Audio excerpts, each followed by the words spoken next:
Meus irmãos, muito bom dia. Eu quero cumprimentar a todos com a graça e a paz do nosso Senhor Salvador Jesus Cristo. Amém? Amém. Uma alegria poder, nessa manhã, ter a missão de compartilhar a palavra do Senhor com os irmãos, o que eu faço com temor e tremor. Quero convidar vocês a abrir a Escritura Sagrada num texto muito conhecido, mas eu gostaria que, após lermos o texto, você mantivesse a Bíblia aberta, porque nós vamos ler todo o escopo durante o sermão que envolve esse texto. E o texto conhecido é Mateus 11, do verso 28 ao verso 30. Certamente muitos o sabem de cor. À medida que você encontrar esse texto, se coloque em pé, por favor. Mateus 11, do verso 28 até o verso de número 30.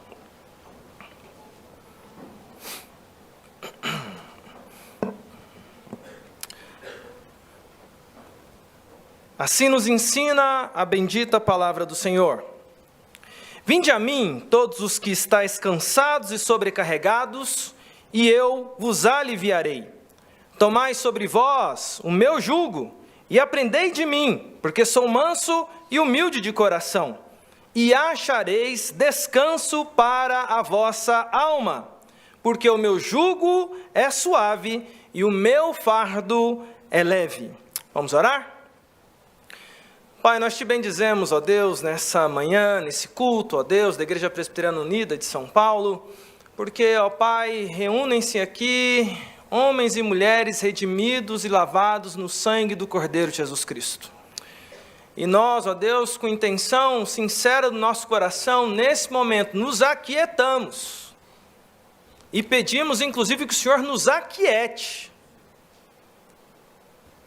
para ouvir a Tua palavra. Temos um entendimento antigo dos reformadores, que continua, ó Deus, vibrando em nosso coração, que é o entendimento do Vox Dei. Cremos que o Senhor haverá de falar conosco nessa manhã, que deste púlpito a Tua palavra é poderosa e o Teu Espírito Santo haverá de falar aos nossos corações, porque ao longo dos anos, na Igreja Presbiteriana Unida, o Senhor tem falado ao Teu povo.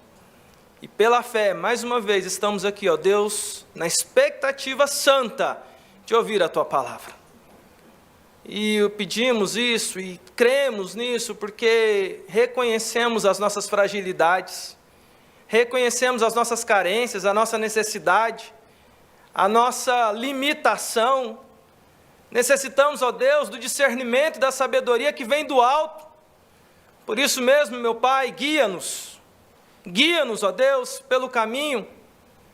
Guia o meu coração como responsável pela mensagem nessa manhã, mensagem que o Senhor já colocou no meu coração e ao longo da semana foi confirmando que seria esse o texto.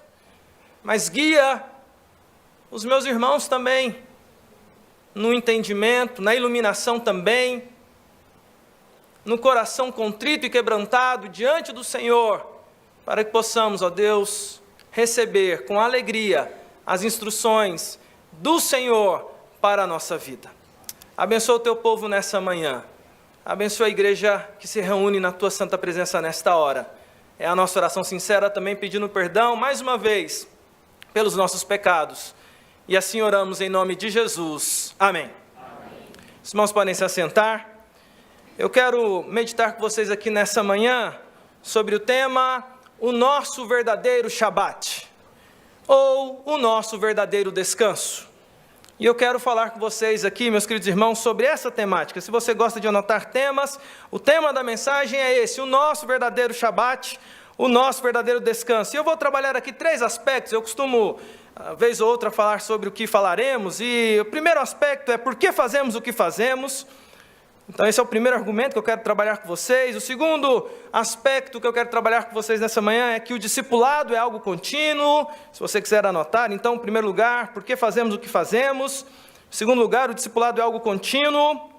Em terceiro lugar, Jesus revela algo importante e novo. Em terceiro lugar, Jesus revela algo importante e novo. O nosso verdadeiro Shabat. O texto que nós estamos lendo nessa manhã é o texto do Evangelho de Mateus. E esse texto de Mateus, ele traz consigo algumas coisas interessantes, apesar desse trecho ser um trecho muito conhecido da igreja, em que nós sabemos de cor, em que nós lemos ele constantemente, há algumas curiosidades. Uma delas é que, se você prestar atenção, esse trechinho que aparece em Mateus, só aparece em Mateus. E é magnífico. Isso nos faz fazer algumas perguntas, porque quando você estuda a quem Mateus escreveu o Evangelho, você vai perceber que o evangelista Mateus, o apóstolo Mateus, o discípulo Mateus, que foram um dos 12, tinha uma clara intenção a escrever seu Evangelho, e a intenção é, primeiro, chegar aos judeus convertidos, porque havia ainda dessa parte dos judeus convertidos a Cristo, muitas dúvidas com respeito à lei, com respeito ao caminhar, e você percebe claramente um grande número de citações, e é interessante estudar Mateus pela perspectiva de como Mateus cita constantemente o Antigo Testamento para fazer links com ensinamentos do Antigo Testamento, para que eles entendessem o período da graça e tudo aquilo que Jesus é como Salvador. E é isso que nós chegamos nesse capítulo. Na verdade, ele vem dentro de um contexto muito interessante, porque antes disso aqui, Jesus passou por Betsaida, Corazim, Cafarnaum, e ao passar por essas cidades, e ele vendo a dureza de coração, Jesus faz um lamento sobre aquelas cidades. E é um lamento terrível, duro, porque ele chega a dizer o seguinte: se em Sodoma acontecesse o que está acontecendo com vocês, haveria quebrantamento. E vocês não se quebrantaram. Portanto, porque vocês não se quebrantaram, será maior o juízo de vocês. E Jesus está falando porque Corazim, Betsaida, Cafarnaum estavam tendo acesso ao próprio Filho de Deus entre eles, e mesmo assim o coração permanecia duro. Na sequência, Jesus vira aos seus discípulos, e depois de lamentar sobre as grandes cidades, ele, com os 12, ergue a voz aos céus e diz: Senhor, eu te louvo, porque revelaste coisas grandiosas aos pequeninos, e escondeste dos sábios deste mundo. E aí, depois disso, chegamos aqui nesse trecho, onde Jesus então, e aí é importante registrar isso, ele diz: vinde a mim os que estão cansados e sobrecarregados, e eu vos aliviarei. Eu não sei se você já começou a captar o que eu quero dizer aqui, mas nós usamos muitas vezes esse texto como um texto evangelístico para as pessoas que são fora da aliança. Meu querido irmão, eu tenho a tendência a crer, e estudando esse texto, cada dia eu fico mais convicto disso, que o primeiro público são os da aliança, são os que conhecem, são os que já são seguidores, em alguma medida, do conhecimento acerca de Deus. Ele está falando para judeus, não para um público que não era judeu, e o convite é para os judeus. Portanto, com essa fala de Jesus, eu quero meditar com os irmãos nessa manhã, o nosso verdadeiro Shabat, ou o nosso verdadeiro descanso. Eu quero começar com essas primeiras palavras de Jesus. Ele diz assim: vinde a mim, todos os que estáis cansados e sobrecarregados, e eu vos aliviarei. É interessante percebermos, e esse é o meu primeiro argumento que eu quero deixar com os irmãos nessa manhã, que é uma pergunta. E será que você já fez essa pergunta para você mesmo? A pergunta é: por que fazemos o que fazemos? Qual é o sentido? Qual é a razão de fazermos o que estamos fazendo? A nível de vida, a nível de religião, a nível de existência. Por que é que você faz o que você faz? E eu quero começar com essa pergunta porque Jesus, ele olha aquele cenário e ele diz: vinde a mim os que estão cansados e sobrecarregados. Jesus está identificando entre o seu povo pessoas que estão esgotadas, no limite, no fardo, no limite, a ponto de não conseguirem avançar. E Jesus diz: venham a mim todos os que estão sobrecarregados, todos os que estão cansados. Bem, quando eu proponho aqui essa pergunta, por que fazemos o que fazemos, eu creio que Mateus colocou esse texto aqui de propósito, como eu disse, dirigindo-se a judeus convertidos. E se você reparar, na sequência do texto, você vai perceber que há duas histórias que nos ajudam a entender o que Jesus está querendo dizer. E a pergunta continua: por que fazemos o que fazemos? Se você olha no capítulo 12, verso 1, a história na sequência está ligada ao final do capítulo 11. Olha o comecinho do capítulo 12, verso 1, diz assim: por aquele tempo, em dia de sábado, passou Jesus pelas searas. Ora, estando seus discípulos com fome, entraram a colher espigas e a comer. Os fariseus, porém, vendo isso, disseram: eis que os teus discípulos fazem o que não é lícito fazer em dia de sábado. Lá no versículo 9 diz assim: tendo Jesus partido dali, entrou na sinagoga deles, achava-se ali um homem que tinha uma das mãos ressequidas, e eles, então, com o intuito de acusá-lo, perguntaram a Jesus: é lícito curar no sábado? Meus irmãos, esse texto aqui nos dá pistas interessantes do que Jesus estava querendo dizer com o fardo. O fardo era que o povo de Deus, o povo da aliança, tinha, em muitos sentidos, perdido o entendimento do porquê que eles estavam fazendo tudo aquilo. Aliás, há uma informação importante: os fariseus, naqueles dias, tinham acrescentado, além da lei que estava lá no livro de Levítico, eles tinham acrescentado naqueles dias, ao longo dos anos, 39 regras que não estavam na Torá, mas que faziam parte da rotina do povo. Resumo meus irmãos, que quando Jesus encontra aquelas pessoas, elas estão cumprindo obrigações, fazendo rotinas, executando ritos que em nenhum momento Jesus pediu. E Jesus começa dizendo: vinde os que estão cansados e sobrecarregados. E aí na sequência há uma amostra do que é esse fardo. Jesus está com seus discípulos colhendo espigas de trigo, e aí o texto faz questão de enfatizar: no dia de sábado. Bem, informação importante: colher espigas foi proibido como uma lei nova. Não estava na escritura, mas eles inventaram: olha, no dia de sábado você não pode nem comer, nem pegar alguma coisa aí que está plantado, você encontrar, você pega, você colhe, você não pode fazer isso. Os discípulos estão comendo, pegam espiga de trigo, estão ali, e vem os fariseus e dizem assim: olha, é errado fazer isso no dia de sábado. Fardo. Na sequência, Jesus entra na sinagoga e é dia de sábado. E o que é que dizem para ele? Trazem um homem com a mão encolhida, com a mão atrofiada, e dizem para ele, numa pegadinha: é lícito você fazer uma cura no dia de sábado? E aí nós temos mais um fardo. O fardo é: não se cura no sábado. Não se estende a mão ao necessitado no dia do sábado. E eles trazem isso com uma má intenção para Jesus, que tinha fama de curar pessoas, e falam: no sábado você vai fazer isso? Veja, mais uma vez, eles tinham acrescentado esse fardo à religião.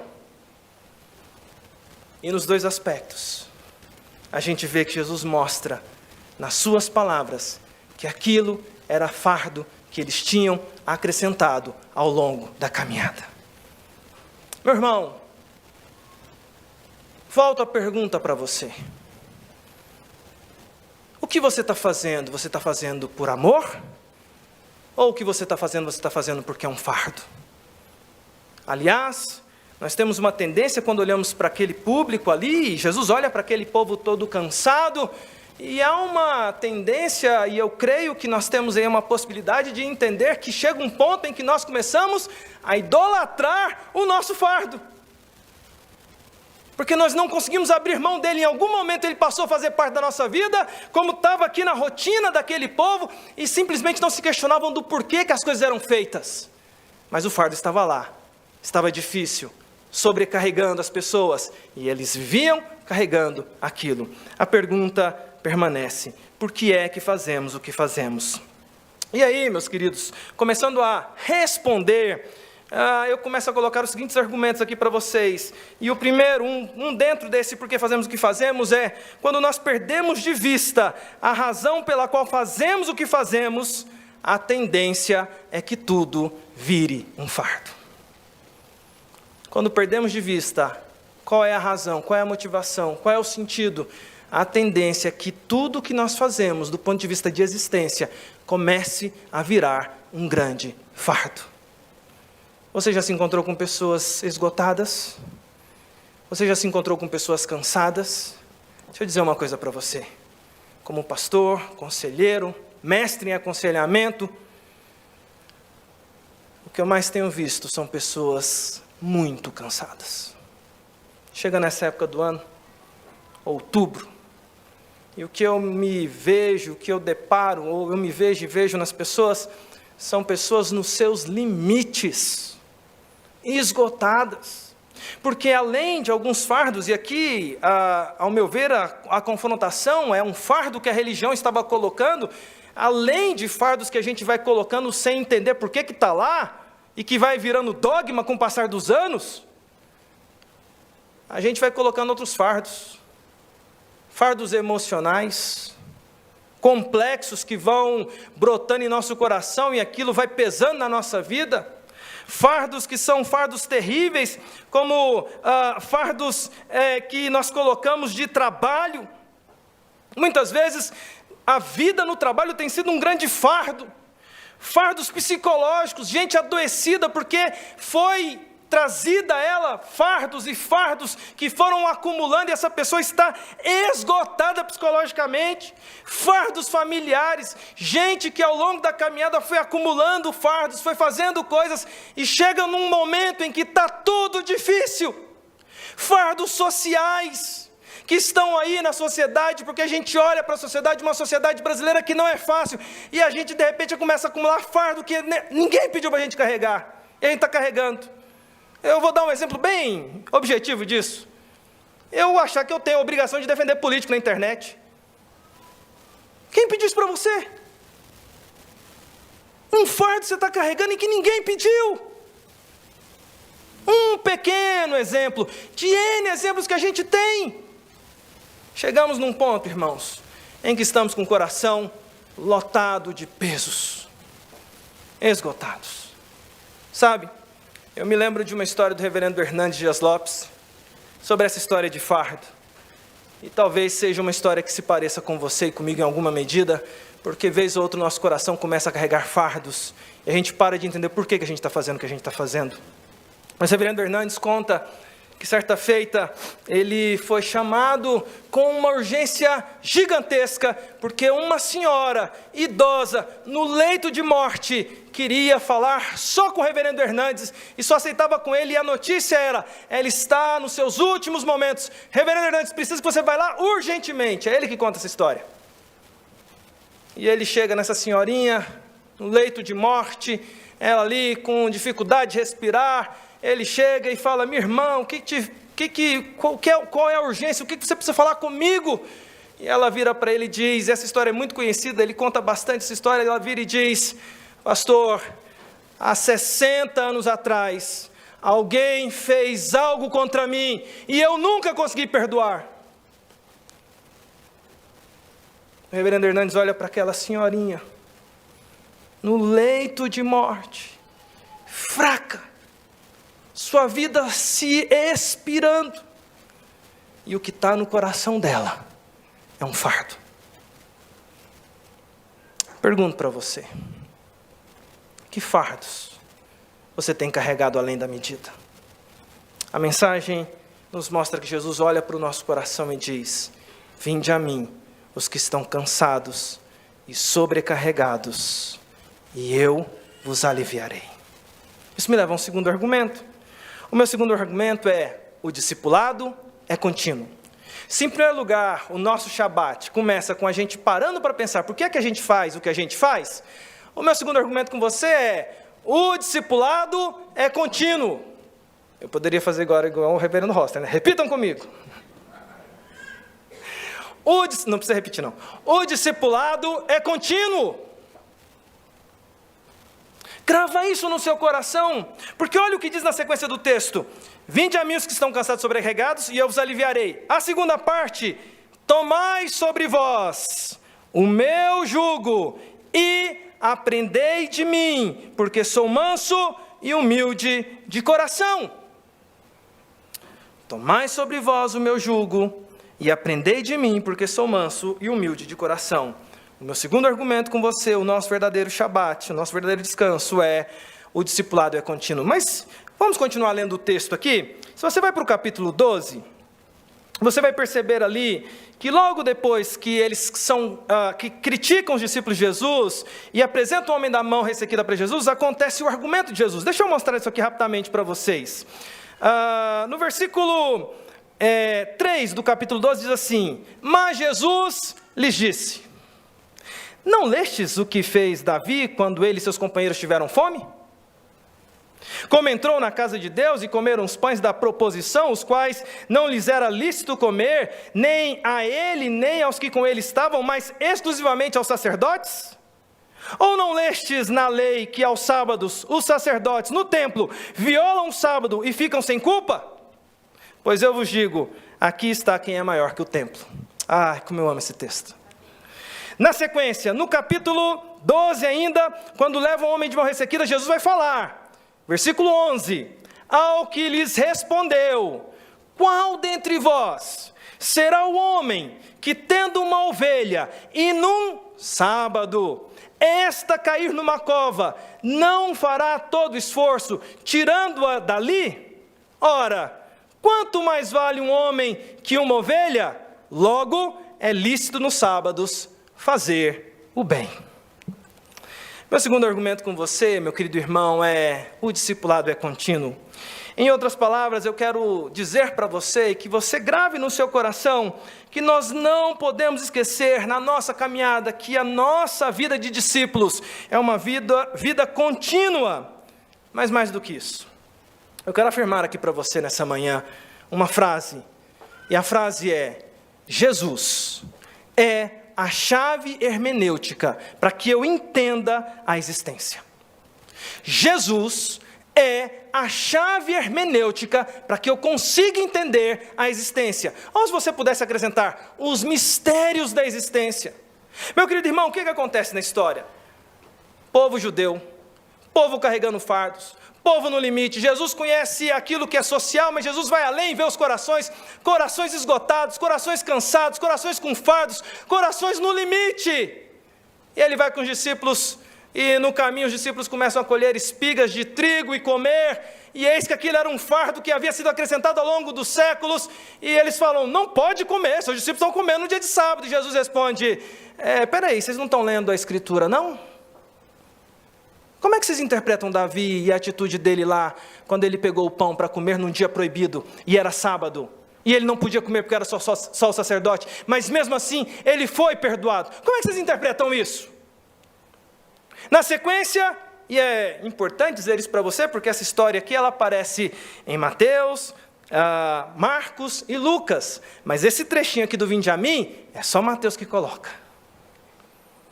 Na sequência, no homem da mão ressequida, Jesus também vai argumentar: olha, é lícito curar no dia de sábado? E Jesus diz: então, deixa eu contar uma história para vocês. Se um animal cai num despenhadeiro no dia de sábado, você vai lá resgatar ou não? Você vai.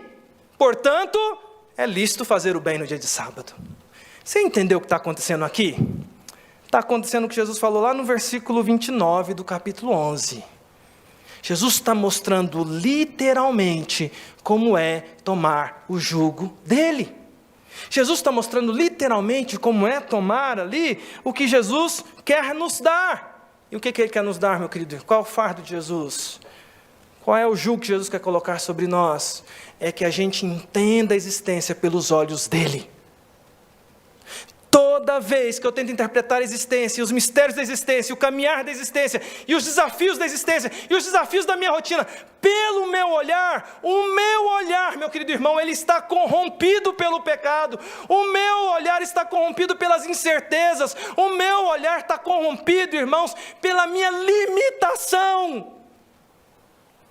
Mas Jesus, bondosamente, tanto esteve entre nós, tanto ensinou, como deixou a palavra inspirada para nós, para que por meio dessa palavra inspirada, nós tenhamos um óculos para interpretar tudo aquilo que se apresenta para nós. E Jesus é a chave hermenêutica que eu utilizo para entender sobre absolutamente tudo na existência. Não há absolutamente nada nessa existência que eu não consiga compreender melhor sob a perspectiva e o olhar do Rei dos Reis chamado Jesus Cristo.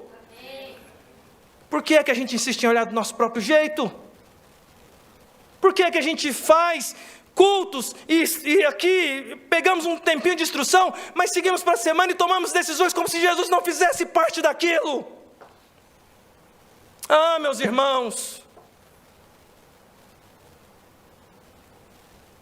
é lindo ver Jesus dizendo aos seus discípulos: acabou o tempo dos fardos necessários. Não vão trazer fardo para eles estão comendo, e sobre o meu olhar, eles não estão pecando. É lindo ver alguém chegando em Jesus, eu me emociono com isso, porque só quem sofreu uma dor de ter ali uma limitação, trazem a ele um homem com a mão ressequida, o que fazia ele estar à margem da sociedade num sábado, e pelo sábado eles não iam curar, não iam estender a mão para orar sobre aquele aflito. E eu fico imaginando aquele homem que perderam oportunidades da vida, de trabalho, estava à margem, porque naquele contexto era abraçar a existência de um ser humano, e Jesus bondosamente estende a mão, e quando aquele homem estende a mão, vem cura do alto, aquele homem está curado. E aí, Jesus mostra para nós, que com Ele, todas as coisas da qual nós fazemos parte, começam a fazer sentido. Aquilo que somos, sermos da aliança, sermos um povo cristão na sociedade brasileira, fica mais bonito na sociedade quando a gente leva Jesus para absolutamente tudo aquilo que é a nossa rotina, o nosso dia a dia. Anteontem, eu fui chamado para participar de um podcast, e o tema era sobre discipulado, por causa do meu trabalho como capelão, e a gente falava lá sobre alguns temas interessantes, e uma frase que me pegou, porque era sobre discipulado, e discipulado na capelania, discipulado na igreja, e a gente estava conversando ali, 3 pastores, e chegamos a uma conclusão que muitas vezes nós temos perdido de vista, que é o tópico do meu segundo ponto. Tem gente que acha que depois que vira crente, que é batizado, que faz a pública profissão de fé, que põe o nome no hall de membros, que assume um ofício, que vira pastor, que vira sei lá o quê, acha que não precisa mais ser discipulado. Não, já estou sabendo, já sei, já estudei, fiz 4 anos de seminário, fiz mestrado, estou fazendo doutorado, já estou sabendo. E vez ou outra, irmãos, quando trazido um tema sobre evangelho, a gente fala assim, evangelho é para perdido, você não aqui é culto evangelístico. Não é culto evangelístico. Pregação evangelística é para culto evangelístico. Meu querido irmão, deixa eu dizer uma coisa para você. Se você ainda não entendeu isso, grave isso no seu coração. O seu discipulado começou no dia que Jesus te resgatou do lamaçal do pecado. E o seu discipulado vai até o seu último fôlego de vida aqui nessa terra. O discipulado termina quando você chegar na Jerusalém Celestial, diante do Redentor, que vai dizer para você, pode vir, bendito. Agora acabou a missão, agora é desfrutar do que você creu nas promessas. O discipulado termina quando terminar a nossa jornada. Portanto, em outras palavras, vez ou outra, eu vejo o reverendo Roster aqui, eu admiro muito nas suas pregações, porque ele prega o evangelho. E eu lembro de uma fase da minha vida, quando eu estava pastor titular numa igreja, lá no interior de Goiás, antes de sair para a missão integral da capelania, que é aquilo que preenche o meu coração, eu lembro que a gente começou a falar assim, irmão, a gente está precisando pregar evangelhos aqui na igreja, e todo domingo era os 4 evangelhos, menos dogma, mais evangelho, porque nós precisamos todos os dias nos arrepender das nossas mazelas, e aprender com Jesus a enfrentar as rotinas do dia a dia. E Jesus é aquele que nos ensina e nos convida. Vem aprender comigo. Você é discípulo de Jesus, meu irmão. Continue vivendo uma vida de discipulado. Ela só termina quando Jesus te liberar da sua existência aqui nessa terra. Mas isso me leva ao terceiro e último argumento que eu quero deixar com os irmãos. O terceiro e último argumento é sobre esse aspecto, o nosso verdadeiro Shabat, ou o nosso verdadeiro descanso. O meu último argumento com vocês, meus irmãos, nessa manhã é: Jesus revela algo importante e novo. Jesus revela algo importante e novo. E eu quero mostrar aqui para vocês o que Jesus ensina. O ensino de Jesus começa ali no final de Mateus, capítulo 11, com um convite que diz: vinde a mim os que estão cansados e sobrecarregados, tomai sobre vós o meu jugo, peguem a minha cosmovisão, aprendam comigo, porque sou manso e humilde de coração. Eu vou ensinar vocês como quem tem autoridade, com mansidão e aquilo que vocês precisam aprender. E aí ele prossegue e diz: e achareis descanso para a vossa alma. E achareis descanso. Veja que tem uma etapa aqui. Ele te convida a aprender, e quando você vem e aprende, ele diz: você vai achar descanso. Bem, Jesus revela algo importante e novo para nós. Jesus, no seu argumento, e Mateus coloca isso aqui, e Mateus está se dirigindo a um público judeu convertido, que certamente tinha muita dificuldade de interpretar como o sábado se locava nessa nova aliança. Isso foi uma luta para eles, houve problemas com os judaizantes. Mateus está colocando essa história porque Jesus tratou esse tema, e aqui a gente consegue ver algo muito interessante. De propósito, Mateus colocou esse termo que vai se repetindo ao longo do texto. Jesus fala alívio. Na verdade, se você for lá no original grego que está lá, essa palavra que vai aparecer lá é a mesma palavra que está lá no versículo 29. A mesma palavra original lá para descanso aparece nas duas vezes. E é a palavra anapaizô ou anapaizim. Não é paizinho não, tá? Anapaizô e anapaizim. Ela aparece tanto no comecinho quando diz assim: e eu vos aliviarei, e lá no final quando diz: e achareis descanso. É a mesma palavra, é a mesma raiz. Ou seja, desde o começo Jesus está convidando a descanso. Ele poderia dizer assim: e vocês descansarão. Lá no versículo 28. Lá no versículo 29 diz: achareis descanso. Mas tem uma coisa interessante. A palavra sábado, que vem de Shabat, ou sabaton do grego, ela também significa descanso. E veja o que está acontecendo aqui. Há um jogo de palavras aqui, desde o versículo 28, que vai até o versículo 14, em que descanso vai aparecendo o tempo inteiro.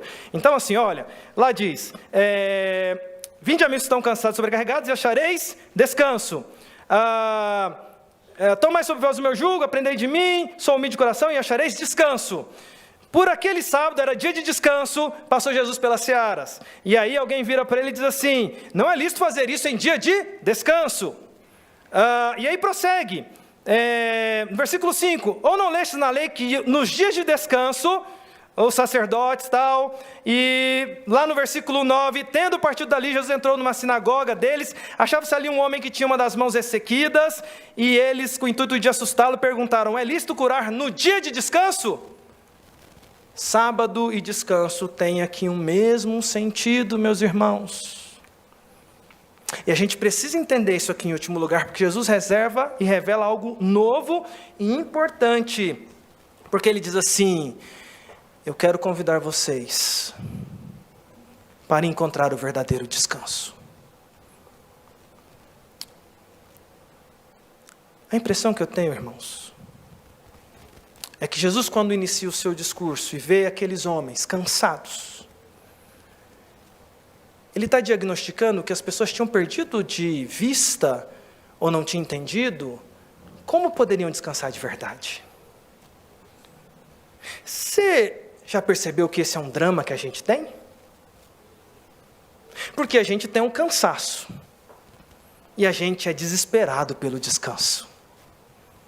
E a sociedade apresenta tantos convites de descanso para nós, não apresenta?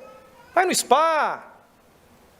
Bem, estava conversando com um amigo meu antes sobre esse sermão e falou assim: coloca essa ilustração. Bem, é dele essa ilustração, tá, irmãos? É um pastor amigo meu, não, mas eu assim, já pensou ter um spa com um convite assim na entrada do spa assim: vinde os que estão cansados e sobrecarregados. Ele falou: põe, seria um bom marketing.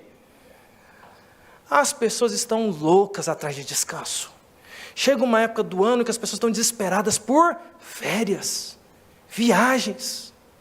Mas eu tenho vivido tempo suficiente com os meus 43 anos, tanto para as minhas viagens de descanso, quanto viagens de descanso de grandes amigos ao longo da caminhada. E sabe o que eu tenho percebido?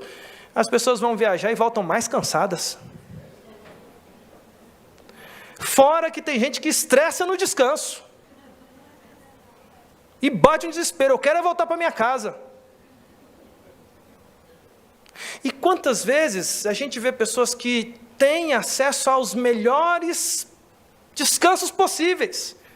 Alguém diz assim, olha, o lugar de descanso é nas Ilhas Maldivas, vou para lá. Chegava assim, gente, mas ainda estou esgotado, eu estou estressado. Vai para o litoral nordestino, vai para a Disney, não sei. Alguém fala onde tem descanso, você pega e vai para a sua fazenda. E aí, mesmo assim, você continua com aquela sensação dentro de você de que não veio alívio. Jesus está falando sobre isso. E Jesus revela algo novo, especial para nós aqui. Eu quero trabalhar com vocês, meus irmãos, porque eu acho que a gente precisa entender o que é descanso segundo o olhar de Jesus. Há um jogo de palavras, evidentemente, Jesus está convidando desde o começo. Eu vou dar descanso para vocês. E naqueles dias, o sábado, que era o dia de descanso, tinha virado um fardo. E Jesus está dizendo, vocês estão colocando fardo no sábado, eu quero oferecer descanso. E Jesus começa a dar pistas do que ele está querendo dizer, quando ele fala lá no versículo 8. Olha lá, do 12. Olha que frase linda. Porque o Filho do Homem é Senhor do sábado. O Filho do Homem é Senhor do descanso. Ele tinha convidado para quem fosse a ele e encontrar descanso. Lá no versículo 14, você vai perceber que no final daquela história, versículo 13 e 14, ele, depois de curar... Não, eu vou deixar o 14 para o finalzinho. Na verdade, você pega os outros textos de Lucas e de Marcos e vai falar assim, o sábado não foi feito para o homem, mas Deus é maior que o sábado. Deus é maior que o sábado. Com isso eu começo a ter algumas pistas do que Jesus está querendo mostrar para nós aqui.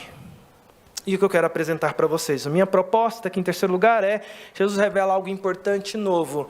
E sabe o que é importante e novo para você anotar, se você ainda não entendeu? É que Jesus é o nosso Shabat. Jesus é Senhor do sábado. Jesus é Senhor do descanso. E sabe como é que eu encontro descanso para as minhas angústias? Se você está angustiado, meu irmão, se está com o coração em fardo, deixa eu dizer para você, é indo a Jesus que o seu coração vai ser verdadeiramente aliviado e você vai encontrar verdadeiro descanso. Jesus é o Senhor do descanso. Ele pode dar descanso para nós. Mas ainda tem alguma coisinha para argumentar com vocês, porque eu gosto desse negócio do Shabat, e eu gosto dessa questão que vai aparecendo aqui, sábado, e a gente sabe que o Shabat é um dia que aparece lá na lei do Senhor, os 10 mandamentos, foi ordenado o descanso. Mas na verdade, se você volta lá para o livro de Gênesis, na criação, depois de criar em 6 dias, o que a Bíblia diz? No 7º dia... Você nunca ficou curioso sobre esse negócio, não? E aqui Jesus está falando sobre descanso. É o Deus que estava na criação falando sobre descanso. Bem, se você nunca ficou curioso, deixa eu atiçar a sua curiosidade aqui. A gente já está caminhando para quase o fim. Se você nunca pensou sobre isso, deixa eu relembrar você aqui. Deus é eterno, soberano, e se tem uma coisa que Deus não precisa, é de descanso. Você nunca parou para pensar por que Deus fez um dia de descanso se ele não precisa descansar? Aliás, você nunca ficou pensando, o que Deus foi fazer no sábado? Porque assim, descansar, como assim descansar? Pôs uma rede? O que aconteceu? Como que é esse negócio aí? Como é que é descanso para Deus? E aí, meus irmãos, tem um segredo que Jesus resgata aqui, que a gente perde, por isso a gente coloca fardo. Sabe o que é descanso lá no original, com Deus Criador, lá no início da criação? 6 dias criei o mundo. O 7º dia, Shabat, descanso. Deus não precisa descansar, mas sabe por que Ele está ensinando descanso? Porque a obra está pronta. Se não tem mais nada o que fazer, eu descanso. Não tem o que acrescentar à obra do Deus Criador. Está perfeita, está criada. Se está perfeita e foi criada, o 7º dia é o dia do está pronto. Se está pronto, eu não preciso me preocupar com mais nada. Eu descanso. Sabe por que a gente se angustia? Porque a gente acha que está ajudando em alguma coisa Deus a fazer alguma coisa. E quando Jesus diz assim, vinde a mim e você vai achar descanso para a vossa alma, sabe o que Jesus está dizendo para você? A minha obra está perfeita e ela será completa, porque Ele está escrevendo aqui antes da cruz.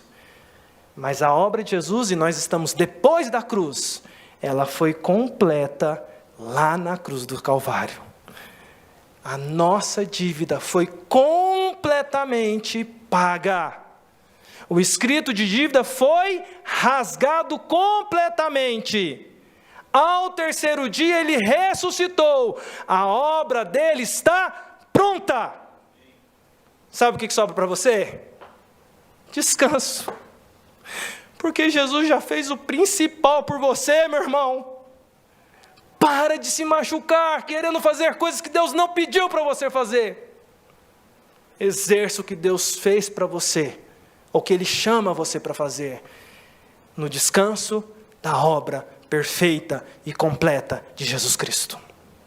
Quando eu entendo isso, eu começo a compreender que o que eu faço, eu pregar, eu ter ministério com crianças, eu ter ministério de louvor, eu fazer o que for, na minha profissão, na minha existência, o que vem não pode ser fardo. O que vem é aquilo que eu existo no serviço para o Senhor, como servo que serve com alegria ao Deus que fez uma obra completa. Eu gosto muito de um livro do John MacArthur, que diz a nossa suficiência em Cristo Jesus, em que ele diz assim, o problema da igreja é que ela acha que tem que acrescentar alguma coisa a Jesus. Aí vamos fazer um evento. Por que evento? Porque a gente tem que fazer alguma coisa para movimentar a galera. Vamos fazer alguma coisa? Por quê? Não, porque a gente tem que fazer alguma coisa. E ele conversa, o John MacArthur, de uma viagem de avião que ele fez, onde, na viagem de avião, ele encontra uma pessoa lá de uma outra religião, que não era cristã, e conversa vai, o MacArthur evangeliza ele, e no final ele fala assim, na viagem de avião, ele fala assim, você quer aceitar, quer entregar sua vida para Jesus? E o cara fala, quero entregar a vida para Jesus. E aí quando o avião aterrissa, eles fazem uma oração e o sujeito vira para ele e diz assim, ufa, agora eu posso estar mais seguro, porque eu tenho o Buda, eu tenho o Alá e agora eu tenho Jesus também. Aí o MacArthur no texto diz, mas como assim? Eu assim, não, eu estou seguro, se não é um é outro. E aí o MacArthur vira para ele e assim, diz para ele, você não entendeu. Jesus não precisa da sua ajuda. A obra que Ele fez é perfeita. A nós cabe descansar na obra perfeita de redenção em Jesus Cristo. Eu quero terminar essa mensagem. E eu termino lá no finalzinho, no verso 30, a minha conclusão, porque diz assim, o meu jugo é suave e o meu fardo é leve. O meu jugo é suave e o meu fardo é leve. Tem uma expressão que surge aqui, que é o Shabat. E o Shabat significa descanso. E eu quero afirmar para você, Jesus é o nosso descanso. Ele é o nosso verdadeiro descanso. Só que a raiz de Shabat, ela puxa um pouquinho para Shalom também. Inclusive os judeus, em alguns sábados, eles se cumprimentam dizendo, Shabat Shalom, descanso em paz. Quando Jesus termina dizendo assim, o meu jugo é suave, o meu fardo é leve, eu consigo ouvir Jesus convidando, venha a mim, e eu vou te dar o Shabat Shalom. O descanso e a paz que você tanto precisa, eu tenho para oferecer a você. E é no nível, irmãos, de a gente chegar ao entendimento de que é isso que eu quero para a minha vida, Porque tem pessoas que viajam pelo mundo inteiro e estão cansadas. Mas quem tem Jesus no coração, às vezes estão fazendo trabalhos exaustivos, mas estão descansados, porque estão no descanso que Jesus oferece para eles. Que Deus nos ajude. Que Deus sonde o seu coração nessa manhã. Eu tinha uma história para terminar, eu nem vou contar ela porque, sabe uma coisa que eu tenho aprendido?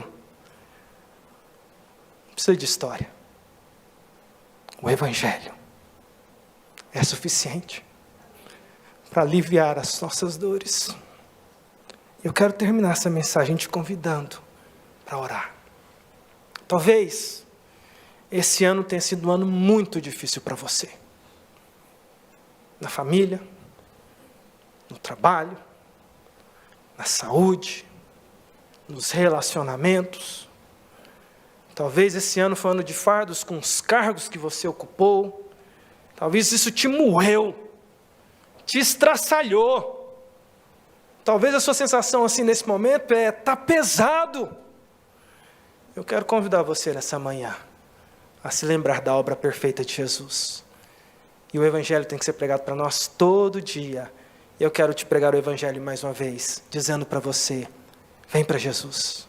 O convite dele é para nós da aliança. Vinde, todos que estão cansados e sobrecarregados, e eu vou dar descanso para vocês. Vamos orar? Feche seus olhos. Antes de eu fazer a minha oração, você vai poder fazer a sua oração. Talvez você está com o fardo de um filho desobediente. Talvez é um marido ou uma esposa que tem um coração duro. Talvez é no trabalho, talvez é o seu ministério. Talvez o fardo é você mesmo, com complexos que você não consegue se livrar deles. Entrega para Jesus. Atende o convite dele. E saia daqui, nessa manhã, livre do seu fardo. Porque Jesus continua poderoso para libertar corações. Ele é poderoso para libertar o seu coração também nessa manhã. Vamos orar?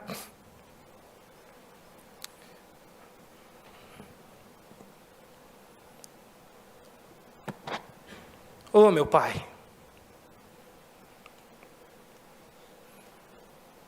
O Senhor é Deus de obra perfeita, completa.